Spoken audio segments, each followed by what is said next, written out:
Dios les bendiga, hermanos. Pues una vez más vamos a comenzar nuestro estudio del libro de los Hechos y le pedimos a nuestro Señor Jesucristo que verdaderamente cada uno de nosotros podamos recibir su palabra, que nos dé el entendimiento, que nos dé la comprensión de siempre, hermanos, que podamos estudiar la palabra de nuestro Señor Jesucristo.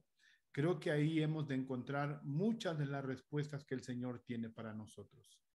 Ya casi vamos terminando este estudio del libro de los Hechos. Vamos en el capítulo 24 de 28, que son este libro de los Hechos. Terminando el día de hoy, entonces nos faltarían 25, 26, 27 y 28, 4 capítulos más, que como lo habíamos comentado ya en estos últimos capítulos, capítulo 24, capítulo 25, son muy narrativos. Capítulo 27 casi en su mayoría es una travesía en barco, algunos detalles únicamente históricos que podemos rescatar. Y por último, el capítulo 28, donde Pablo hace una última exposición hacia los judíos. Y parece que en esa última explicación, Pablo ya encarcelado en Roma, pues aquellos judíos siguen sin escuchar el mensaje del Señor. Pero vamos avanzando, hermanos. Hoy encontramos a Pablo en este capítulo 24, presentando su defensa ante Félix en este libro de los Hechos.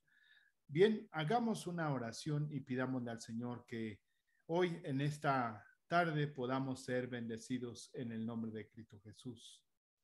Señor Jesús, te damos gracias, eterno Padre, y te pedimos, Señor, que tú nos ayudes, nos des entendimiento, Dios, y claridad en nuestro corazón. Te pedimos en ese amor, Señor, que seas tú ministrando nuestro corazón y nuestra vida y nuestro entendimiento, y que cada uno de nosotros, Señor, en ese amor y en esa libertad, podamos creer plenamente, Dios, en tu gracia y en tu misericordia. Te doy gracias, Señor, y te pido que bendigas a cada uno de mis hermanos, que en este día, Señor, que es el día del Señor, que es el día, Padre, que dedicamos a darte culto de adoración, a meditar en tu palabra, Señor, a tener comunión con nuestros hermanos, con nuestra familia, siempre, Señor, en un ambiente donde procuramos, Señor, que seas tu manifiesto. Te pido, Señor, que en ese amor, en esa gracia, Señor, seas tú bendiciendo y ministrando la vida de cada uno de mis hermanos. Te lo pido, Señor, en el nombre de Cristo Jesús. Amén, Dios. Amén. Amén. Pues vamos a comenzar, hermanos. Como siempre, este estudio del libro de los Hechos procuramos que esté listo el día domingo por la tarde.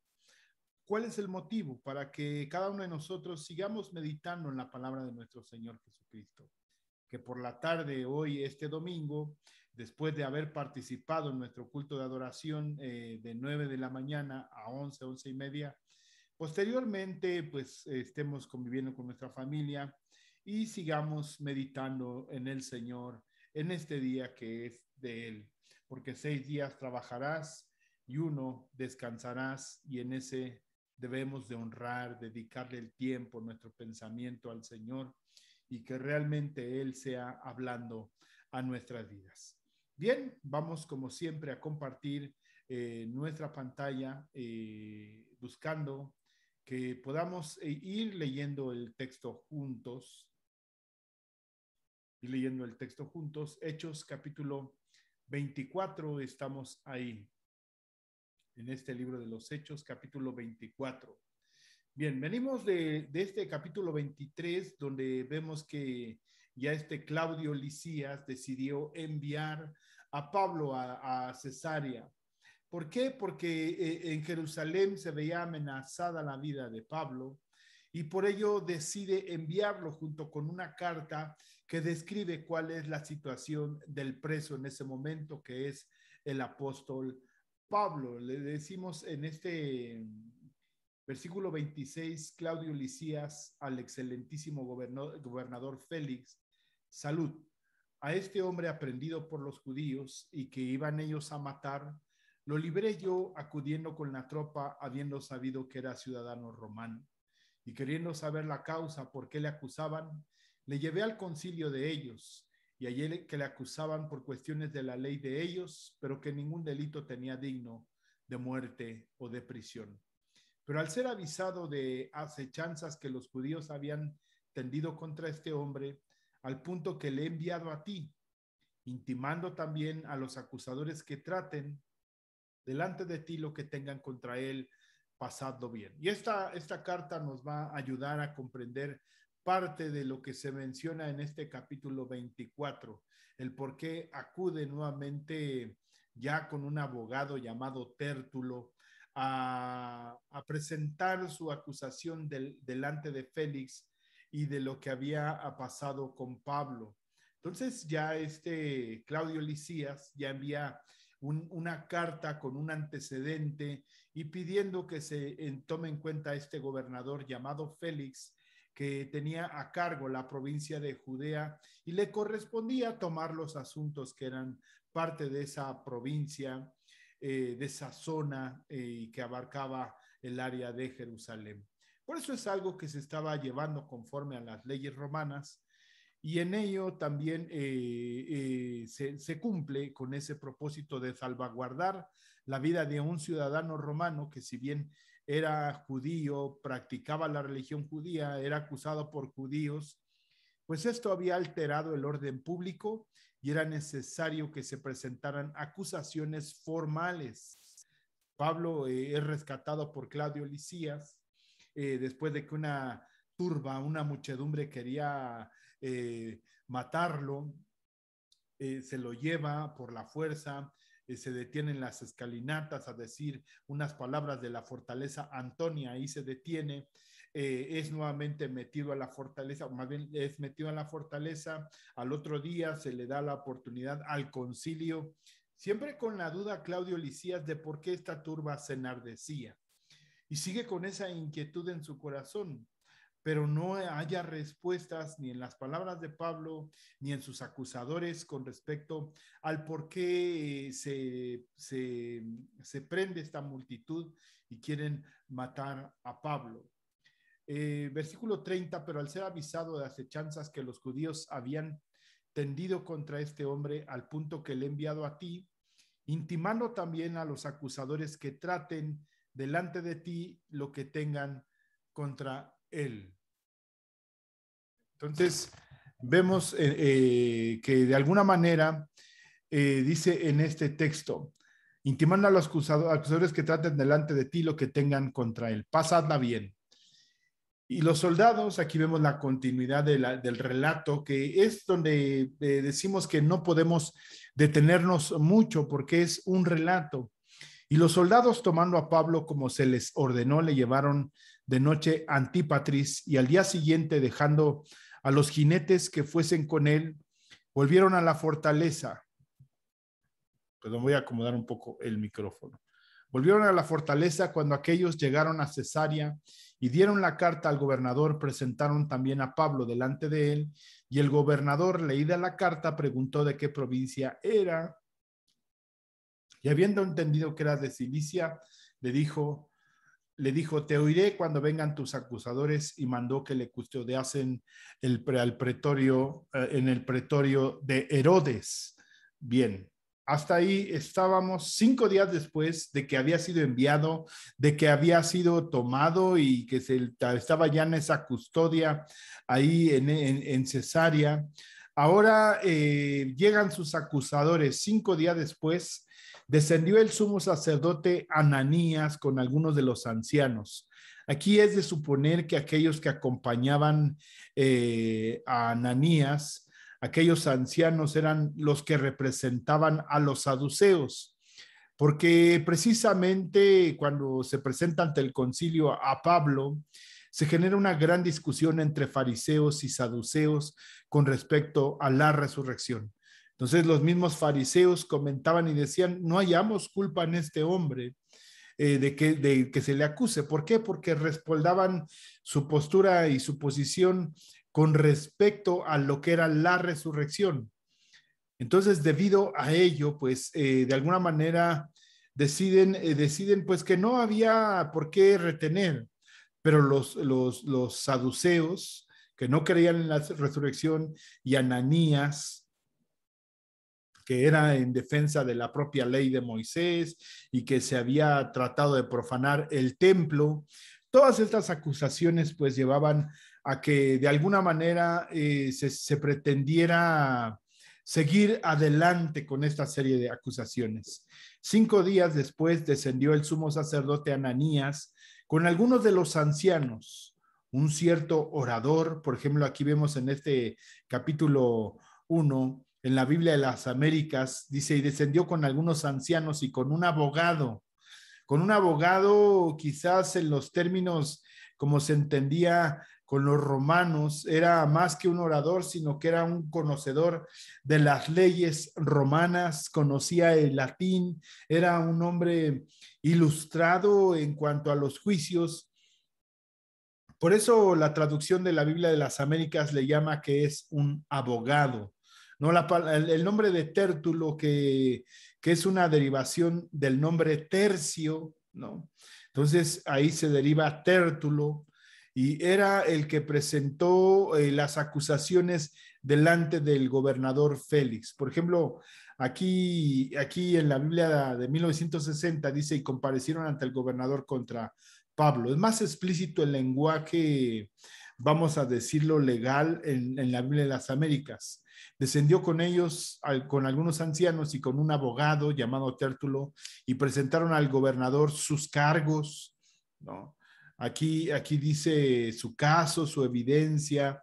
En la Biblia 60 dice comparecieron, pero aquí es presentar cargos contra Pablo, de una manera para llevarlo a lo que ellos esperaban les fuera entregado y conforme a las leyes judías pudiera ser enjuiciado y muerto. Quizás en la propia mente de Pablo estaba aquella lapidación de Esteban, donde no le dieron oportunidad, sí le dieron oportunidad de compartir, de explicar, y se cumplió el propósito porque fue expuesto el evangelio. Pero había una promesa de parte de Dios que Pablo llegaría a Roma a compartir la palabra. Entonces, en ese propósito y en esa oportunidad, Pablo, al poder compartir la palabra del Señor, entonces trató de cuidar algunos aspectos para mantenerse en esa promesa, que muchas veces es algo que nos falta, hermanos, guardar el dominio propio, ser hábiles en nuestra conciencia y en nuestra mente para contenernos y caminar conforme a los propósitos que Dios nos ha dado. Por ejemplo, ahora que pasó esta pandemia, hemos estado leyendo un texto ahí en Eclesiastés, donde dice que nosotros a veces apresuramos el tiempo del Señor. Dios tiene un tiempo para cada uno de nosotros y lo creemos, y parte de la discusión era esa, y algunos decían, pues si Dios sabe mi tiempo, entonces pues ¿para qué me cuido si Dios es el que me guarda y ya dispuso un tiempo? Pero no, hermanos, a veces a causa de nuestra imprudencia apresuramos el tiempo que Dios tiene para nosotros. Creemos siempre en la soberanía y la voluntad del Señor, pero creo que muchas veces, hermanos, estamos caminando en negligencia, y es donde debemos de tener cuidado. Entonces, presentan los cargos contra Pablo, y es necesario que Pablo escuche y se mantenga en una posición. Veíamos que, por ejemplo, cuando se defiende o cuando presenta su postura ante aquellos judíos en la escalinata de la fortaleza Antonia, pues de alguna manera presenta la defensa del evangelio, pero posteriormente se mantiene en un punto donde no da oportunidad a sus acusadores que se mantengan en una posición movidos hacia la turba sin argumentos sólidos, sin argumentos claros con respecto a lo que Pablo está haciendo, y no dando oportunidad a que sin ningún fundamento claro la turba enardecida pues quiera matarlo. Después de que llamaron a Pablo, capítulo 24, llega ese séquito ahí de Ananías con algunos, no todos, debemos de recordar que había 70 o algunos más ancianos, 70 más uno, era el gobierno establecido en Jerusalén, pero no todos se presentaron, solamente algunos, porque no venían a presentar un alboroto, sino en este caso ya viene alguien que representaba a estas acusaciones. Entonces había un representado que era Ananías y este grupo, pero solamente uno iba a hablar en una posición legal ante un hombre que tenía la autoridad para juzgar este tipo de cuestiones. Era un gobernador de la región de Judea. Dice entonces, y cuando este fue llamado, Tértulo comenzó a acusarle diciendo, versión Américas, después de que llamaran a Pablo, Tértulo comenzó a acusarlo diciendo al gobernador. Y comienza con una adulación, con un saludo formal, pero en una adulación que en cierto momento estaba muy fuera de la realidad de lo que era el gobernador Félix. Comienza así hablando Tértulo, como debido a ti gozamos de gran paz, primera adulación, y muchas cosas son bien gobernadas en el pueblo por tu prudencia, segunda adulación. Oh, excelentísimo Félix, lo recibimos en todo tiempo y en todo lugar con toda gratitud. Imagínense a un abogado tratando de adular a un juez. Eso es incorrecto y de alguna manera en ese momento le dijeran, pues a lo que vamos, a lo que vamos. Pero de alguna manera en esta situación vemos que a Félix también le gusta que le endulcen el oído acerca de cuestiones. Por ejemplo, Félix 5 años antes había sido llamado. Ya la semana pasada hablábamos que era un esclavo y Tácito hacía una descripción de él de esta manera. Dice que era alguien que ejercía el poder de un rey con la mente de un esclavo. 2 años posteriores es depuesto del cargo, como ahorita lo vamos a ver en este capítulo 24 del libro de los Hechos. Más adelante, Félix es removido del cargo por Nerón en el año 59, ¿sí? Y dejó Palestina en un desorden civil que posteriormente llevarían a una revuelta que terminaría con la demolición del templo de Jerusalén en el año 70 por Tito Vespasiano, creo que es, o Domiciano. Entonces, vemos que se va generando una situación llena de inconformidades en la cual no hay un control. Por eso cuando dice, debido a ti gozamos de gran paz, sí. Entonces se habla como que si Félix hubiera hecho maravillas en medio de esta región de Judea. Muchas cosas son bien gobernadas en el pueblo por tu prudencia, siempre en un sentido humano, no hacia la posición gubernamental o el ejercicio de gobierno que se estaba haciendo, sino hacia la persona de Félix. Y aunque, por ejemplo, la palabra oh excelentísimo Félix es una manifestación de respeto, así como Lucas escribe este primer tratado, este segundo tratado al excelentísimo Félix, y en Lucas, el Evangelio según San Lucas, se presenta también al excelentísimo Félix, que se supone que era un hombre prominente, al cual no sabemos si es por un encargo que se le hace a Lucas o Lucas le presenta este libro que, como ya lo dijimos en el inicio de este estudio, este libro era solamente un libro que después se presenta en dos partes.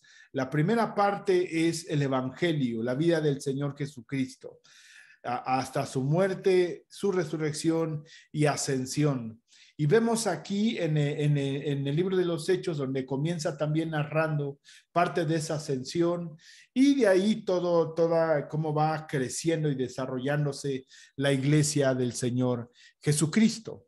Entonces estamos aquí, dice, muchas cosas son bien gobernadas, reconocemos en todo tiempo que en todo lugar, excelentísimo Félix, dice así, recibimos en todo tiempo y en todo lugar con toda gratitud, estamos muy agradecidos contigo. Y el versículo 4 vemos quizás que Félix expresó cierta molestia ante este tipo de adulaciones y que pues a veces quitan un poco de tiempo ante las ocupaciones de un gobernador. Dice, bueno, vayamos al grano. Y es la expresión de Tértulo. Pero no por molestarte más largamente, te ruego que nos oigas brevemente conforme a tu equidad. ¿Qué quiere decir? Ya le está presuponiendo que va a hacer uso de su sentido ecuánime, esperando una respuesta favorable hacia ellos. Y empieza a exponer los cargos, pero es ahí donde se descompone la presentación de estos cargos formales, ¿no? Como debido a, dice el versículo 4, pero por no molestarte más largamente, te ruego que nos oigas brevemente conforme a tu equidad. Versículo 5, porque hemos hallado que este hombre es una plaga y promotor de sediciones. Dice entonces, es una plaga y promotor de sediciones. Aquí es en un lenguaje donde Lucas, como lo hemos estado diciendo, Lucas empieza a narrar y quizás en una manera grotesca describe el uso del lenguaje de un abogado. Es como si se presentara alguien ante un juez y dijera, es que quiero acusar de que es un chismoso, ¿no?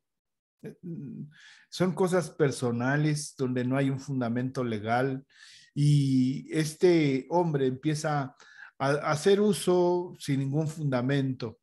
Es una plaga, es algo, vamos en el término de plaga, en lo que significaba, es algo que despide un mal olor, un tufo desagradable, es algo maloliente. De ese tipo eran las expresiones que estaba haciendo Tértulo. Y lo que llama la atención es la siguiente parte, promotor de sediciones. Es ahí donde sí pudiera llamar la atención de Félix y que de alguna manera pudiera llamar su atención con respecto al asunto que se le estaba presentando. Es una plaga, promotor de sediciones. Nadie podía hacer una sedición hacia el gobierno romano, ¿no? Dice revoltoso, incita a los judíos por todo el mundo. Sí. Dice en la versión Américas, dice, pues hemos descubierto que este hombre es verdaderamente una plaga que provoca disensiones entre todos los judíos.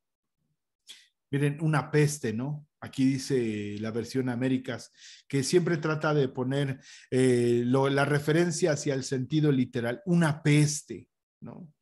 Y que provoca disensiones entre todos los judíos por el mundo entero.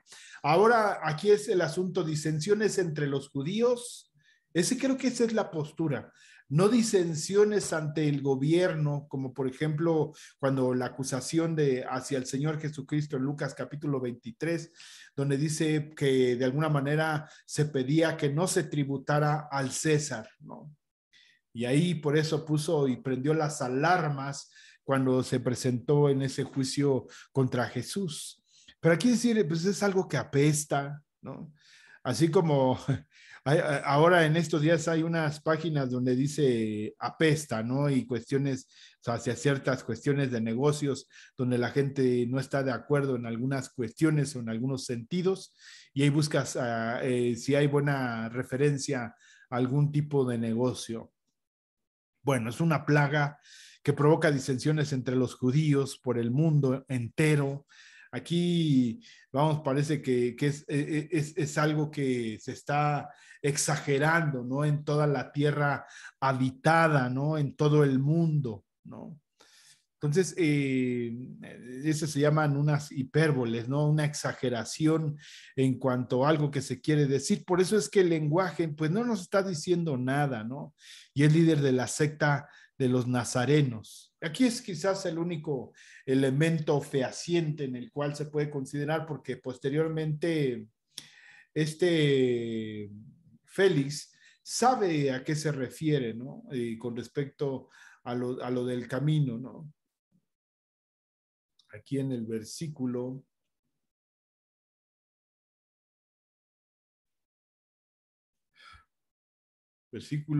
22. Entonces Félix, conociendo con mayor exactitud acerca del camino, propuso el fallo diciendo: cuando venga el comandante Lisías, decidiré vuestro caso. Que era un testigo ocular, es alguien que podía de primera mano, que siendo de alguna manera equilibrado en su testimonio, no con alguna tendencia hacia los judíos o hacia Pablo, aunque pudiera haber cierto temor de que Pablo acusara de que fue apresado, de que fue maltratado porque siendo ciudadano romano, aunque no le dieron latigazos, estaban a punto de hacerlo.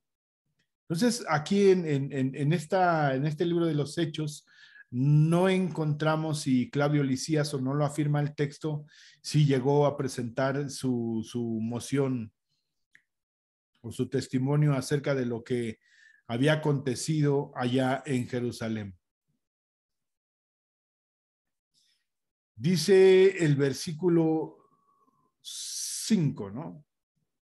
Pues hemos descubierto que este hombre es verdaderamente una plaga y que provoca disensiones entre todos los judíos por el mundo entero, y el líder de la secta de los nazarenos.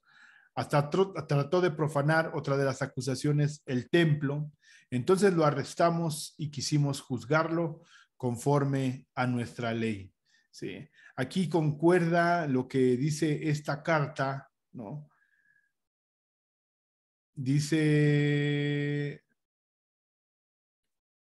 versículo 29 del capítulo 23, y hallé que lo acusaban sobre cuestiones de su ley, pero no de ningún cargo que mereciera muerte o prisión, conforme a las leyes romanas. Quizá el único punto, pero conforme a las leyes de los judíos, pudiera decir que profanó el templo, pero aún así tendrían que haber un testigo de que verdaderamente había acontecido aquello. Eso sí, podían gozar de esa libertad de hacer en la profanación del templo.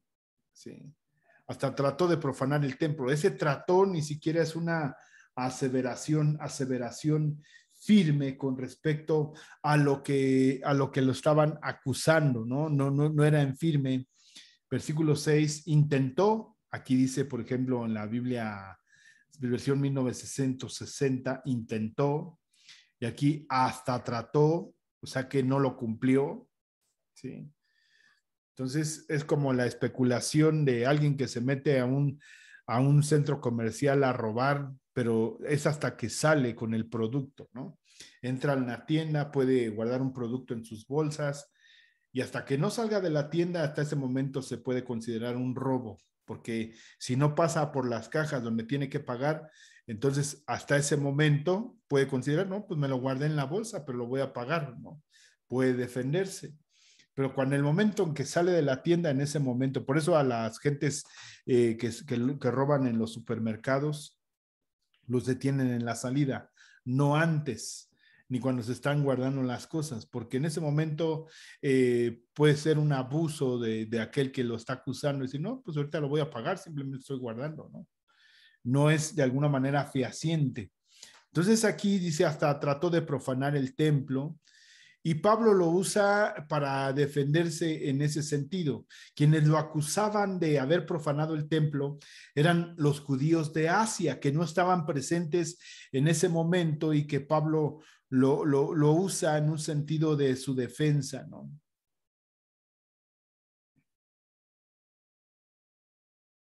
Dice el versículo 18.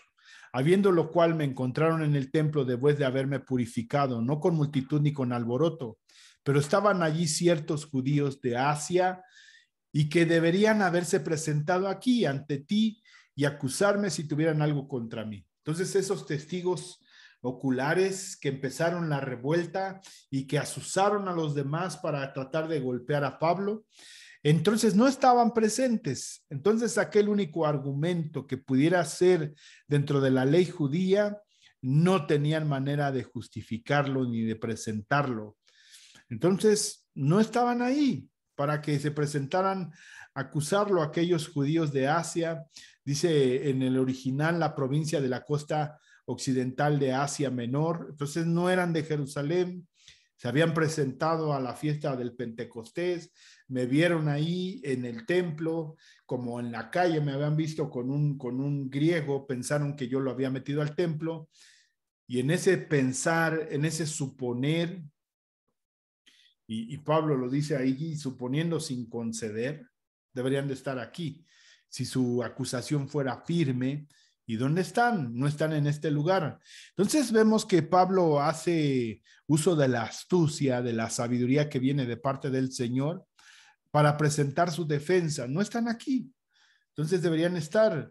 Y de alguna manera, por eso, como no haber ningún elemento cierto ni seguro, Félix decide esperar hasta que Claudio Lisías venga a confirmar lo que por escrito le había mandado y cuál era qué fue lo que él vio, ¿no?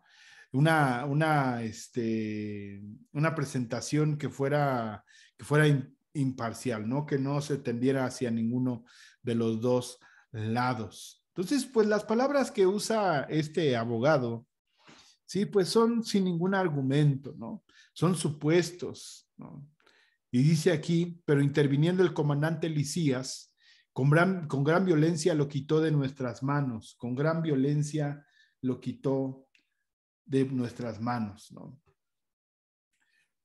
Mandando a sus acusadores que vinieran a ti, si tú mismo lo interrogas sobre todo lo que he dicho. ¿A quién? Aquí es muy importante. A Pablo, no a Lisías, ¿no? Porque está hablando, pero interviniendo el comandante Lisías con gran violencia, lo quitó de nuestras manos, mandando a sus acusadores que vinieran a ti. Si tú mismo lo interrogas sobre todo lo que te he dicho, ¿a quién? Al acusado es a quien tiene que interrogar. Podrás confirmar las cosas de que lo acusamos. Entonces eso es lo que procede. Le están dando pie a Félix con respecto a esas acusaciones, diciéndole, pues hay que juzgarlos, ¿no? Hay que presentarlos y manifestar cuál es la acusación, ¿no? Entonces, dice aquí, pero interviniendo el comandante Lisías con gran violencia lo quitó de nuestras manos, mandando a sus acusadores que vinieran a ti y tú mismo lo interrogas. Si tú mismo lo interrogas sobre lo que te he dicho, podrás confirmar las cosas de lo que lo acusamos, sobre todos estos asuntos. Los judíos se unieron también, quienes Ananías y aquel grupo de saduceos, creemos, se unieron también a la acusación, asegurando que efectivamente así era todo, ¿no? En el ataque dice aquí aquellos que estaban presentándose, ¿no? Asegurando que efectivamente así era todo. Entonces, de una manera afirmativa, respaldamos lo que está diciendo aquí el que nos representa, eso es de lo que lo acusamos. Después que el gobernador le hizo una señal para que hablara, Pablo respondió. Hay un orden en este sentido, no es un alboroto, están ante una autoridad, cada uno tiene que presentar su posición con respecto a este asunto. Después de que el gobernador le hizo una señal para que hablara, Pablo respondió, sabiendo que por muchos años tú has sido juez de esta nación, con gusto me presento mi defensa. Aquí no hay una adulación. Él sabía que muchos años tú has sido juez de esta nación, no pues todo lo has hecho bien, te has mantenido en la paz, nosotros recibimos con toda tu bondad. No, no, aquí es Pablo con certeza, ¿no? Con respeto, como lo hemos dicho a veces, hermanos, siempre si hemos de defender algún punto en nuestra postura o nuestra posición, tiene que ser con respeto, sabiendo que por muchos años tú has sido juez de esta nación, con gusto presento mi defensa, puesto que tú puedes comprobar el hecho de que no hace más de 12 días que subí a Jerusalén a adorar. Entonces, presenta elementos que pueden investigarse si son ciertos, ¿no? Acerca de la llegada de Pablo a Jerusalén, sí. Y ni en el templo, ni en las sinagogas, ni en la ciudad misma me encontraron discutiendo con nadie o provocando un tumulto. En el capítulo 21 vemos que llega a Jerusalén, se reúne con Santiago, con los ancianos, les comparte qué es lo que está pasando, ellos les piden que haga un voto, que vaya y se haga un ritual de purificación en el templo junto con otros hombres que necesitaban ser partícipes, que les pagara ese ritual, que estuviera con ellos. Y ya por cumplirse los 7 días, por eso dice aquí 12 días, 5 y 7 son 12, ya entonces pensamos que estaban los 6 en el día 6 o en el día 5, porque vemos que hay 2 días de transición y a los 5 días llegan aquí a Cesarea los judíos. Entonces coincide todo el texto. Dice hace 12 días que subía a Jerusalén a adorar y ni en el templo, ni en las sinagogas, ni en la ciudad misma se encontraron discutiendo con nadie o provocando tumulto. Sí.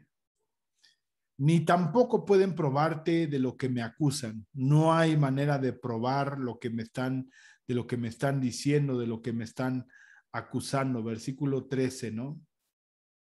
A ver cómo dice la versión 60. Ni te pueden probar las cosas de que ahora me acusan. Pero esto admito ante ti. Hay algo que admite Pablo, algo que dice, sí, en esto, de esto sí soy culpable, ¿no?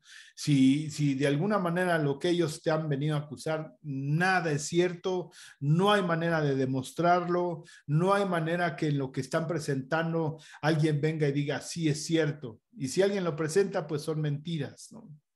Entonces dice entonces, versículo 14, pero esto admito ante ti. En esto sí me refiero y me presento como culpable, que según el camino que ellos llaman secta, ¿sí? Según lo que ellos dicen que es una secta, y podemos encontrar que en Hechos capítulo, acerca del camino, Hechos capítulo 18, encontramos que es donde se empieza a hacer esta referencia, ¿no? Este había sido instruido en el camino del Señor y siendo de espíritu fervoroso, hablaba y enseñaba diligentemente lo concerniente al Señor, aunque solamente conocía el bautismo de Juan, y comenzó a hablar con denuedo en la sinagoga, pero cuando le oyeron Priscila y Aquila, le tomaron aparte y le expusieron más exactamente el camino de Dios. Aquí está hablando de Apolos, instruido en el camino del Señor. Hay otros textos más en Hechos capítulo 22, versículo 3. Dice, yo de cierto soy judío, nacido en Tarso de Cilicia, pero criado en esta ciudad, instruido a los pies de Gamaliel, estrictamente conforme a la ley de nuestros padres, celoso de Dios, como hoy lo sois vosotros, ¿no? Celoso de Dios, instruido a los pies de Gamaliel, ¿sí? Entonces, él empieza a hacer una descripción, Hechos capítulo 26, versículo 22. Pero habiendo obtenido auxilio de Dios, persevero hasta el día de hoy, dando testimonio a pequeños y grandes, no diciendo nada fuera de las cosas que los profetas y Moisés dijeron que habían de suceder. ¿Cómo servía al Señor? Pues diciendo lo que está en los profetas y Moisés, lo que estaba o lo que el Señor hasta ese momento permitía que se había sido mostrado y revelado a través del Antiguo Testamento, que estaba pleno, que estaba completo, que ya en el año 300 antes de Cristo se había hecho la Septuaginta con esos 39 libros del Antiguo Testamento que eran considerados hasta ese tiempo como los libros canónicos, ¿no? Entonces, a eso se refería, ¿no? ¿Cómo servía? Conforme a la ley y conforme a los profetas, la ley de Moisés. Honraba a sus padres en ese llamado, Abraham, Isaac, Jacob, ¿no? Entonces, él se mantenía en ese sentido. Hechos capítulo 24.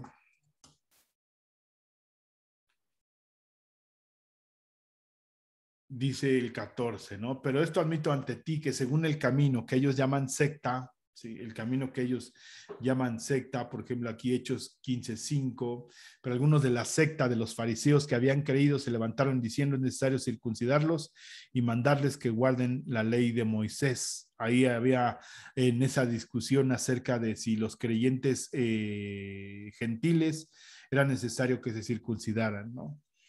Bien. Dice, yo sirvo al Dios de nuestros padres, ¿sí? El Dios de Abraham, el Dios de Isaac y de Jacob, el Dios de nuestros padres, ha glorificado a su Hijo Jesús, a quien vosotros entregaste y negaste. Esta es la manifestación de Pedro, creyendo todo lo que es conforme a la ley y que está escrito en los profetas. Aquí son una serie de declaraciones de Pablo, alegando Pablo en su defensa, ni contra la ley de los judíos, ni contra el templo, ni contra César he pecado en nada, ¿no? Estaba claro y estaba seguro y tenía una conciencia limpia, ¿no? En cuanto era al Señor. Mi vida pues desde mi juventud, la cual desde el principio pasé en mi nación de Jerusalén, la conocen todos los judíos, ¿no? Versículo 22, entonces Agripa dijo a Festo, yo también quisiera oír ese hombre. Bueno, ahí habla más de su manifestación. Aquí hay algo muy interesante, teniendo la misma esperanza que estos hombres, teniendo la misma esperanza en Dios que estos también abrigan, versículo 15, ¿no? Teniendo esperanza en Dios, la cual ellos también abrigan, de que ha de haber resurrección de los muertos, así de justos como de injustos. Fue algo, hermanos, que en algún tiempo se llegó a discutir la resurrección de justos y de injustos. Para algunos, los únicos que iban a resucitar eran los justos, pero podemos encontrar que desde el libro de Daniel, del profeta Daniel, está esta declaración, Daniel capítulo 12, versículo 2, dice, y muchos de los que duermen en el polvo de la tierra serán despertados, unos para vida eterna y otros para vergüenza y confusión perpetua, ¿no? Entonces, han de resucitar justos e injustos, ¿no? ¿Quiénes van a despertar para vida eterna y otros para ignominia, para el desprecio eterno? Pues aquellos que han sido condenados, ¿sí? Para la muerte eterna, ¿no? Y el Señor también así lo manifiesta y podemos verlo en Mateo capítulo 25, versículo 31, ¿no? Cuando el Hijo del Hombre venga en su gloria y todos los santos ángeles con él, entonces se sentarán en su trono de gloria y serán reunidas delante de él todas las naciones y apartarán los unos a los otros como aparta el pastor a las ovejas de los cabritos. Y pondrá las ovejas a su derecha y los cabritos a su izquierda. Entonces el rey dirá a los de su derecha, venid, benditos de mi Padre, heredad el reino preparado para vosotros desde la fundación del mundo, porque tuve hambre y me diste de comer, tuve sed y me diste de beber, fui forastero y me recogisteis, estuve desnudo y me cubristeis, enfermo y me visitasteis en la cárcel y vinisteis a mí. Entonces los justos le responderán diciendo, Señor, ¿cuándo te vimos hambriento y te sustentamos, o sediento y te dimos de beber? ¿Y cuándo te vimos forastero y te recogimos, o desnudo y te cubrimos? ¿O cuándo te vimos enfermo o en la cárcel y vinimos a ti? Y respondiendo el rey les dirá, de cierto os digo que en cuanto lo hiciste a uno de estos mis hermanos más pequeños, a mí lo hiciste. Entonces dirá también a los de la izquierda, apartaos de mí, malditos, al fuego eterno preparado para el diablo y sus ángeles, ¿no? Preparado para el diablo y sus ángeles. Dice Juan capítulo 5, versículo 28. No os maravilléis de esto, porque vendrá la hora cuando todos los que están en los sepulcros oirán su voz, y los que hicieron lo bueno saldrán a resurrección de vida, mas los que hicieron lo malo a resurrección de condenación. Sí. Entonces era algo que se afirmaba en el Antiguo Testamento, se confirma en el Nuevo Testamento, inclusive en la Revelación, que es el libro de Apocalipsis capítulo 20, versículo 12, ¿no? Y vi los muertos grandes y pequeños de pie delante de Dios, y los libros fueron abiertos, y otro libro fue abierto, el cual es el libro de la vida. Eso es muy interesante porque los únicos que estén inscritos en el libro de la vida son los que pasarán a vida. Y fueron juzgados los muertos por las cosas que estaban escritas en los libros, según sus obras. Entonces, en esos libros, plural, se escriben sus obras. Y el mar entregó los muertos que habían en él, y la muerte y el Hades entregaron los muertos que había en ellos, y fueron juzgados cada uno según sus obras, para que no se vea que es algo injusto. Y la muerte y el Hades fueron lanzados al lago de fuego. esta es la muerte segunda, y el que no se halló inscrito, esta es la afirmación en el libro de la vida, fue lanzado al lago de fuego, ¿no?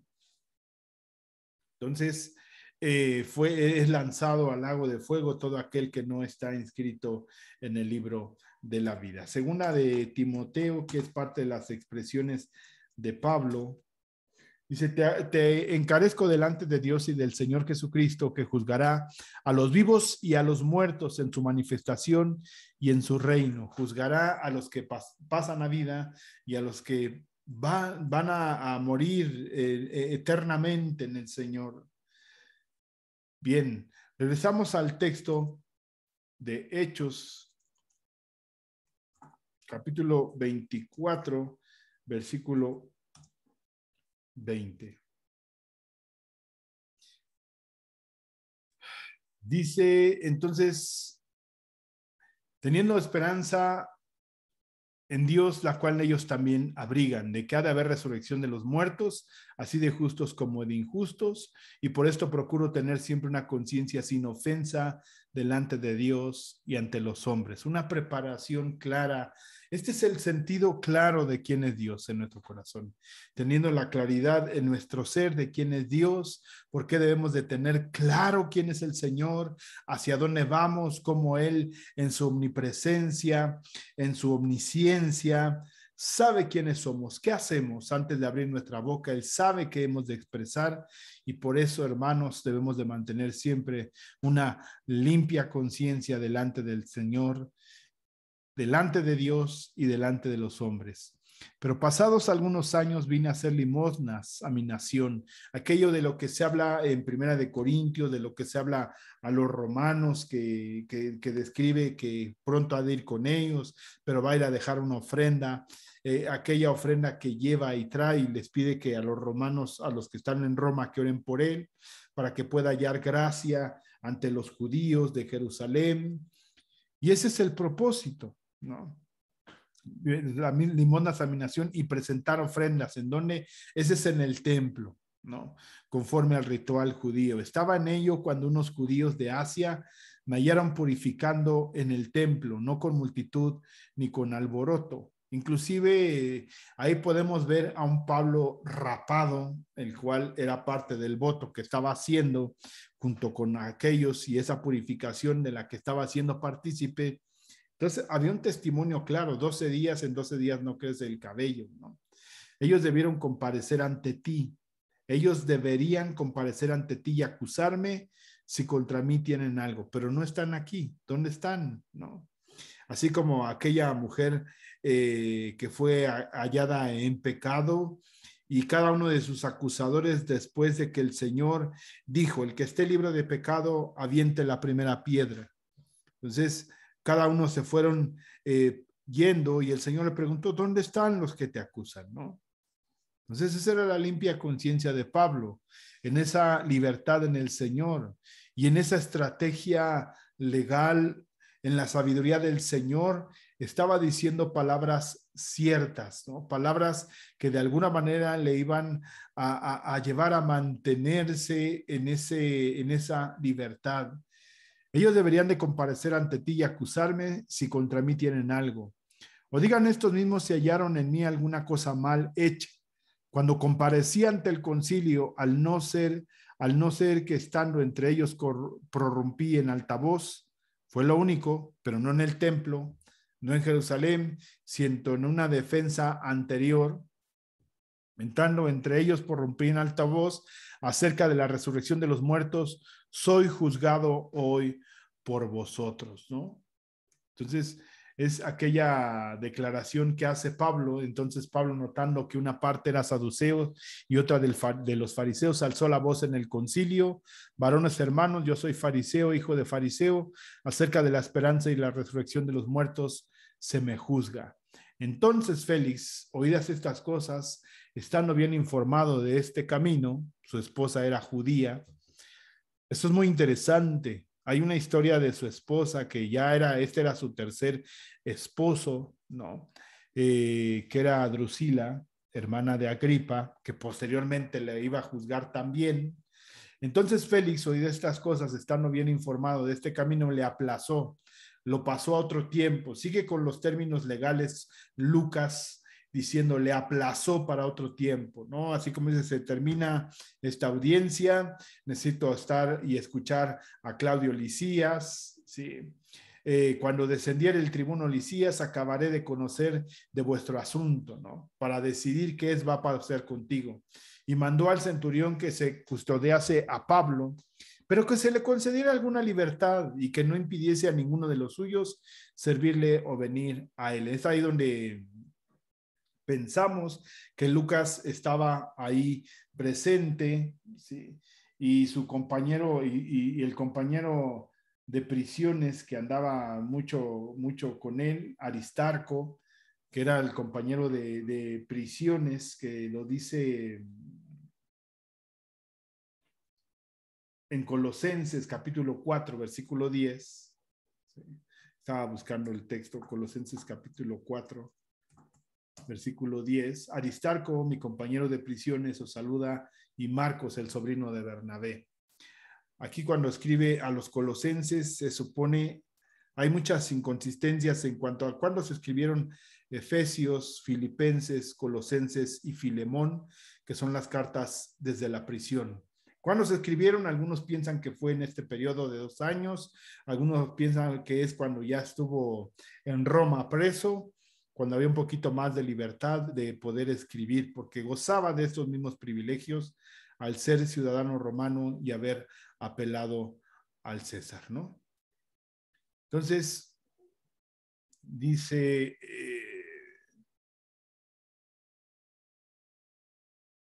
aquí, regreso a Hechos, capítulo 24, versículo 20, ¿no?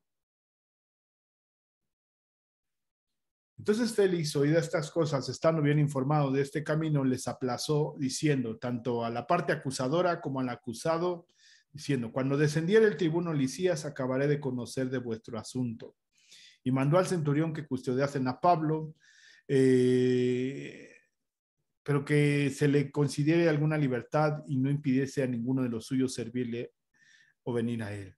Algunos días después, viniendo Félix con Drusila, su mujer, ¿sí?, que era judía, entonces por eso podía conocer algunas quizás disensiones del camino. Debemos recordar en Cesarea, que ahí fue donde llegó Pedro con Cornelio, y ahí fue la manifestación, ¿no?, del Espíritu Santo. Algunos días después vino Félix con Drusila, su mujer, que era judía, llamó a Pablo y le oyó acerca de la fe en Jesucristo. Entonces escuchó no solamente en los términos legales lo que habla en su defensa, sino que Pablo también en esa oportunidad le presentó el evangelio, una oportunidad que desperdició este hombre, que quizás asustado generó una situación en su alma con respecto a lo que estaba escuchando Pablo. Aquí podemos pensar, 1 Corintios capítulo 15, le habló de la muerte conforme a las escrituras, de la sepultura conforme a las escrituras, de la resurrección conforme a las escrituras, y le manifestó eso. Esto es el evangelio de Jesucristo, se lo mostró Pablo a Félix. Aunque aquí no está descrito, quizás en un momento que no estaba Lucas, o Lucas decidió no indagar cómo es que le fue predicado, pero sí menciona 3 asuntos importantes de lo que le habló, o 4, ¿verdad? La fe en Jesucristo. Le habló de la fe en Jesucristo. Eso entusiasma a muchos, ¿verdad? Pero al disertar, hay un pero, ¿no? Al disertar Pablo acerca de la justicia, 1, el dominio propio y el juicio venidero, Félix se espantó y dijo, ahora vete, ¿no? Entonces son 4 cosas. El evangelio de Jesucristo le pareció muy bien, qué bueno, ¿sí? Pero empezar a hablar de la justicia, o sea, que Dios va a llamarnos a cuentas. Esa es la justicia de Dios, esa es la santidad de Dios. Por eso creo que en este hombre llamado Félix generó temor en él hablarle de la santidad de Dios. Por eso hemos escuchado el texto que dice, ¿no? Más te valía no haberme conocido, ¿no? Estamos delante de un Dios santo. Quizás en este hombre generó temor, y de ahí se desprende el dominio propio del que tenemos que hacer uso cada uno de nosotros para mantenernos en obediencia en la palabra del Señor y mantener una conciencia limpia delante de Dios y delante de los hombres. Y del juicio venidero, ¿no? De aquello que ha de venir.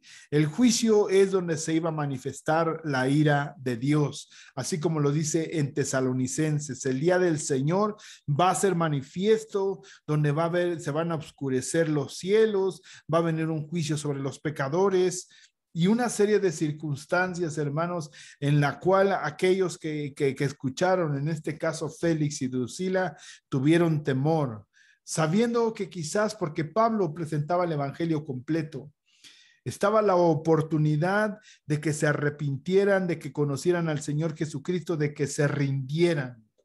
Inclusive cuando le habla a Agripa, que sí está más descrito, y que Festo le dice, Pablo, los muchos libros te han vuelto loco. Y Agripa le dice, pues sí, quizás quisiera que fuera escuchado mi testimonio, y no solamente para salvación de ti, sino de todos los que están aquí reunidos. De la misma manera, Pablo presentaba el evangelio de una manera completa, porque no fue solamente una vez, sino en 1, 2, 3, 4, 5, no sabemos cuántas ocasiones, pero sí hubo más de una, ¿no? Ahora vete, pero cuando tenga oportunidad te llamaré. Esperaba también con esto que Pablo le diera dinero para que le soltase, por lo cual muchas veces lo hacía venir. Muchas, pues ya son plural, más de 2, ¿no? Ya en la exageración, podemos decir de Lucas, de la narrativa o del propio testimonio de Pablo, es que vino ayer otra vez y platiqué con él, ¿no? Tuvo muchas oportunidades, así quizás como tú y yo las hemos tenido delante del Señor. Muchas oportunidades que en algunas ocasiones hemos hecho caso omiso. A mí, por ejemplo, cuando me hablaron del Evangelio, me hablaron en 1, 2 o 3 ocasiones, pero gracias a la misericordia del Señor hubo un tiempo que el Señor me permitió, hermanos, por la gracia de su Espíritu Santo, realmente tener una comprensión que estaba necesitado en la salvación del Señor. Entonces, hermanos, vino muchas veces Félix con Pablo, llamando a traer a Pablo, pero al cabo de 2 años, hermanos, 2 años, ¿en cuántos 2 años? ¿Cuántas veces estaba esperando recibir algo Félix? Lo que él esperaba era dinero, pero así como Pedro y Juan le dijeron a aquel paralítico que estaba en el templo, ¿no? Aquel cojo de nacimiento. Dinero no tenemos. No tenemos oro ni tenemos plata, lo que tenemos te damos, ¿no? Y eso es lo que ofrecía Pablo, no algo, un soborno para poder salir libre, sino que estaba esperando y confiando en el Señor porque tenía una conciencia limpia. Posteriormente vamos a ver, porque es ante Festo el que suple a Félix, a quien pide y apela al César. ¿Por qué no lo hace con él? No lo sabemos, no lo determina el texto, pero es algo que hubiera podido hacer desde este momento, ¿no? Quizás porque se presentaba y tenía la oportunidad de hablarle del evangelio, insistió, y no hubo oportunidad. Así nosotros, hermano, no debemos de perder la oportunidad de hablar del evangelio las N veces que tengamos oportunidad de hablar con aquel que no ha conocido del Señor. Entonces, en esa oportunidad, hermanos, busquemos que la gente pueda recibir el mensaje y el testimonio del Señor en su vida. Pero al cabo de 2 años recibió a Félix por sucesor, a Porcio Festo, y queriendo Félix congraciarse con los judíos, dejó preso a Pablo. 2 años constantemente estaba escuchando a Pablo, él esperaba dinero, Pablo le estaba ofreciendo algo más grande que el dinero, que es la salvación en el Señor, ¿no? Entonces, y así hoy, hermanos, como dice la palabra del Señor, si oís hoy su voz, no endurezcáis vuestro corazón, lo dice en Hebreos, ¿no? Y creemos, hermanos, que Dios en su gracia y en su misericordia permite que en esa oportunidad nos hable hacia cierto punto, hacia cierto tema, no únicamente en cuanto a la salvación, sino alguna situación por la que podamos estar pasando y estemos pidiendo al Señor dirección, como compartimos hoy en la mañana acerca de cómo conocer la voluntad del Señor. Pues realmente, hermanos, no nos quedemos en nuestra propia idea, en nuestro propio pensamiento, en nuestro propio camino, sino caminemos conforme a lo que Dios tiene para nosotros. El Señor te bendiga, hagamos una oración y pidamos al Señor que realmente nos ayude a comprenderlo y nos dé dominio propio para hacer su voluntad, sometimiento, humillación delante del Señor para hacer conforme a su voluntad. Hagamos una oración delante del Señor. Padre, te damos gracias, Cristo Jesús, en esta tarde. Y te pido, Señor eterno, que en este día, Señor, que es tu día, cada uno de mis hermanos, Señor, sea bendecido en esta meditación de la palabra. Sea fortalecido en tu gracia, Señor, y en tu misericordia. Y que cada uno de nosotros podamos mantenernos, Señor, dentro del plan que tú has trazado para nosotros, que tú has marcado para nuestras vidas y nos muestras, Señor, que debemos andar conforme a tu voluntad. Te doy gracias, Señor, bendigo tu nombre y te pido, Señor amado, que seas tú con nosotros en el nombre de Cristo Jesús. Amén, Dios. Y amén. Amén. Pues Dios les bendice, hermanos. Nos despedimos. Que sigamos adelante, sigamos orando en el Señor y sigamos caminando, siempre pidiendo al Señor que nos dé oportunidad de hacer su voluntad. Señor te bendiga. Día martes, culto de oración. Día miércoles, culto doctrinal. Día domingo tenemos nuestro culto de adoración, 9 de la mañana, y por la tarde estamos en este estudio del libro de los Hechos. El Señor te bendiga a cada uno de mis hermanos de la Iglesia de Jesucristo en Jardines de Casa Nueva. Bendiciones a todos. El Señor sea con ustedes.